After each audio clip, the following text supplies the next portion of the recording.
do this every month or so, and sometimes it's really busy. And whenever we have visual artists, artists who are working in the visual medium, it's always really busy. But with music, sometimes it's not.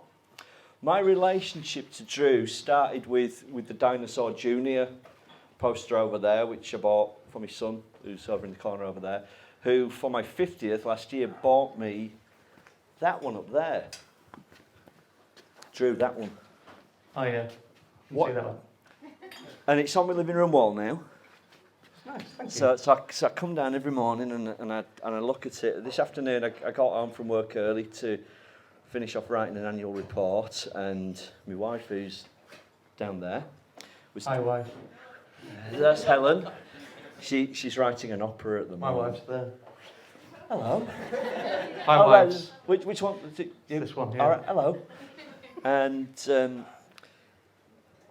so when I got home, and my wife does music lessons, and there was it's got school holidays. Lessons are a bit earlier, and 2 little girls came. One of them she's 7, 8, and she was like, "I've not seen that before. What is it?" I said, "Oh, I'm going to have a chat to the man who created that." And she was like, "What's it about?" I said, "I don't know, but I'm going to ask what it's about tonight." Because I look at it every morning and evening, and when I get home from work, it's there. What is it? It's quite difficult to say, isn't it, really? Well, originally it started off as it was a print for a band called Scott and Charlene's Wedding. And it was, kind of slightly based around that. So I think eventually ended up just being called The Distance in terms of an art print. But there's really not a lot to say about it. It was No, I don't want you to say anymore because I have my own thing. But this girl, I think the people who look at it are much more important than anything I've got to say about it, really. But I don't know whether you like this or not. I think you will. I hope you will. She said, "Look at that bum," and I've got to go back and look at it. So this is a 7-year-old. I was like, "The bum?" Yeah, she said the bum on the hand, and there's a bum on a hand. What is it a bum? It's not intentional. Oh, okay. No, So I would never be so crude as The to mind. draw a bum. Dad did buy her a set of cards, plop trumps, which is top trumps, but it's about poo. This is disgusting. Has anybody got any questions? Straight in there. Everyone's fallen. I was- Oh, hello. I wonder who your artistic influences were, similar to your work. Not especially, but If not, who do you like? who do I like? I like loads of things. I think initially when I started drawing, I ended up being really sort of like involved in the sort of gig poster scene. So people like Jay Ryan and Art Chantry and Frank Kozik. That was kind of where I guess I started from, but as time's gone on, I've realised that there's a lot more sort of primary influences that I wasn't really aware of, I guess, at that time. So a lot of sort of children's books and things, so certainly Maurice Sendak and that sort of thing, and Richard Scarry. A lot of the small films work of like Postgate and Furman and things. So I think it's just kind of it's so difficult to unpick the sort of tapestry of what you've looked at and how you've even begun to do what you do. But yeah, I could just sit here and just list people that I like all night, and that would be pretty dull for everyone. So yeah, we won't do that. What other art forms? I know you do a lot of music-based stuff, but is that an influence on how your style has developed? music as an art. Yeah, completely. Yeah, I mean, you can't. I think the reason that I started drawing was to be involved with music in some sort of capacity. I was shit at being in bands and What do you play? several things badly. Yeah. I initially when I was young, when I was at school, I played bass in shitty high school bands for a bit, and then I played drums with some friends, and we started a band. But I was terrible. And then I realised that, well, I can draw pictures and still be involved in making work. But I would say probably that I think music is generally just, it is kind of fabric of life stuff. You can't, I think, say that I was influenced by one thing or anything is just not. You can't really do that. It's kind of, music's, I listen to music constantly, and I love music, and it's kind of much more so than I do the visual arts. So Right, okay. It probably is much more of an influence than I probably give it credit for, I guess. But yeah, What are you listening to currently? I just listen to loads of old stuff. I I do that, I really, What's wrong with me? I sort of like when I. It's strange. I think sort of like I grew up in Bolton, where there wasn't any kind of music scene to speak of. I moved to Leeds in 2000, and became sort of slightly involved in the sort of DIY and punk scene. Having always been interested in that sort of thing, but there was never. It meant going to Manchester to go to gigs in X, Y, and Z, all that sort of nonsense. But as soon as I realised there was that kind of, I could go to a gig on like upstairs in the Pack Horse and see an amazing band and realise that they just live down the street.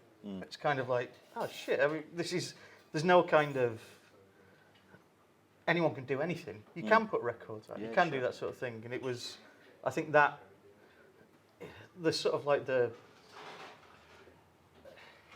community and everything, that sort of aspect of things, just made me realise that, yeah, you can just go and, you can go and make work. You can go and make music. You can put out an album. Well, that sort I of only thing. read, me saying earlier on I don't do any research, I do a bit. I did a research about an hour before I left. I was like, fucking hell, what am I just going to typed you into the internet. And I saw that, and you started a label. So that's where we have a common thing. So I was nutty in about 20 years ago. It was like, oh, yeah, I might start a record label. Yeah, I was fucking mental about 10 years ago. Yeah. That was, like through that sort of scene, we started putting on gigs and meeting people who were in bands and making music and all that sort of stuff. And I have no idea where we thought that we'd become independently wealthy to be able to do that, but there were two of us, so we could club our resources together and think, oh shit, yeah, we'll put some music out. I think we basically started doing anything because we'd seen David Thomas Broughton playing in a church just on the other side of town.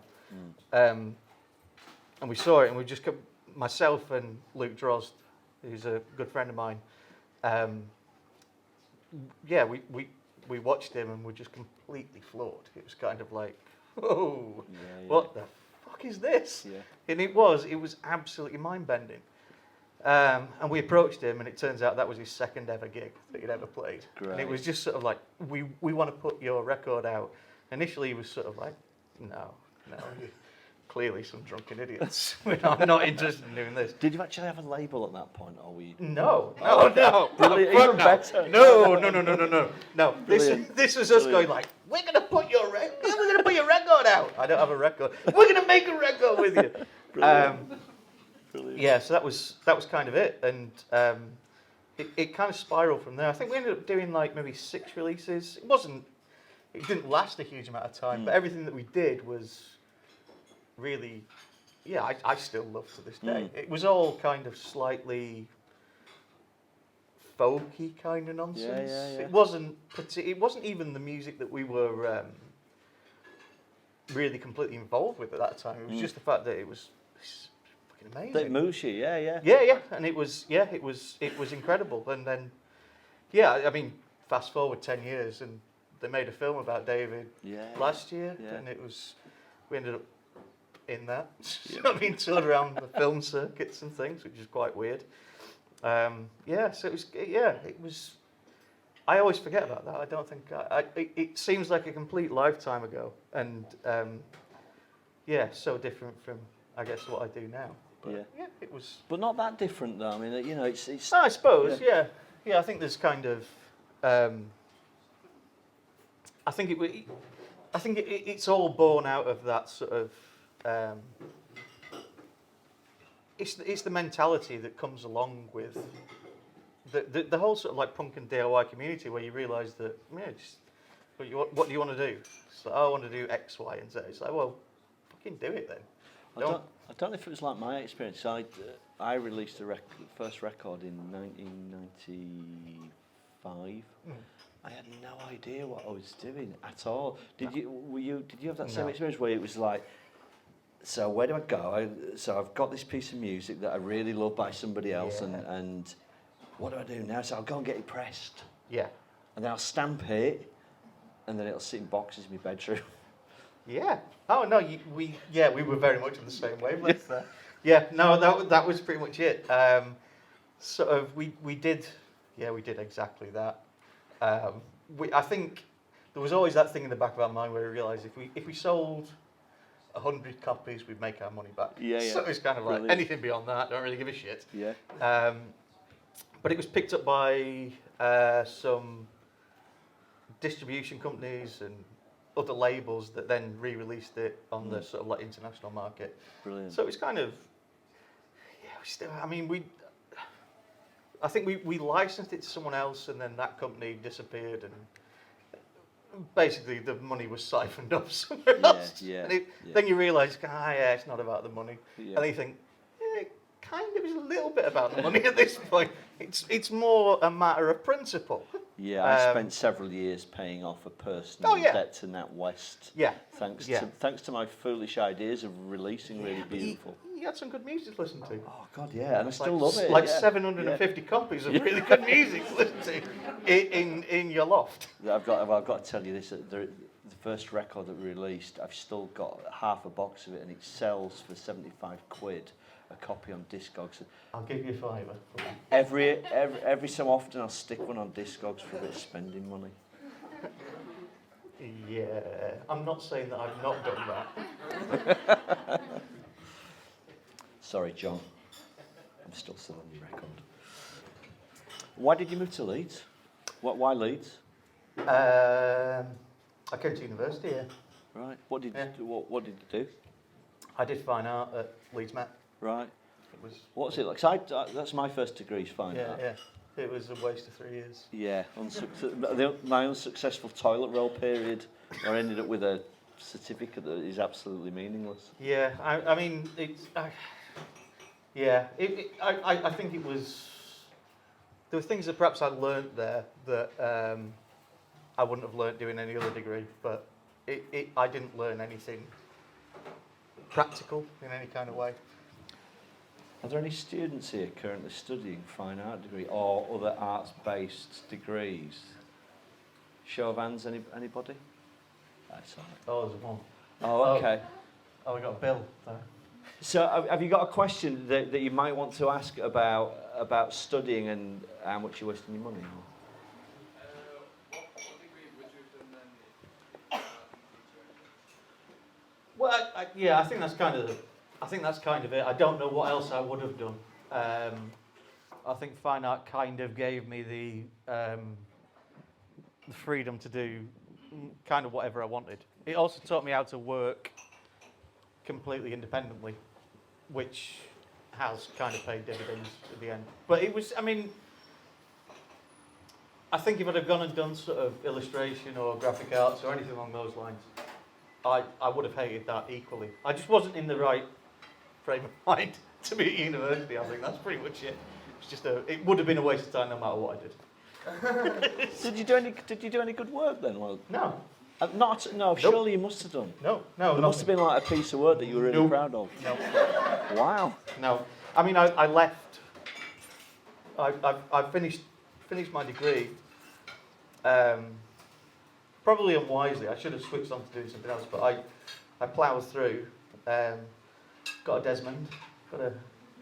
I didn't even get a Desmond. I got two. Yeah, I did get a Desmond. Yeah, same here. Yeah. And then, I went and worked in an office because I didn't care about doing anything to do with art at all. Just hated it. So I went and managed an office in Bradford. What were you doing? I was working in student housing. Right. And so from that to then in your little bit of blurb we put out to drawing. How did that? It took about sort of 18 months to realise that as much as I hated doing fine art at a degree, I hated working in an office more than that. I kind of let things slip. And I got called into the office and they were just like, well, we don't think your heart's in this anymore. I was like, no, you're right. It's not. Yeah. That was it. They said like, oh, right, well, we weren't expecting you to say that, but do you want to maybe do sort of a few months and then leave? And I did. And that was spurred on by the fact that someone had paid me 30 quid to make a poster for them. I was like, yeah, 30 quid's better than hating my life. Yeah. So I'll do that instead. Yeah. Yeah, that's pretty much it.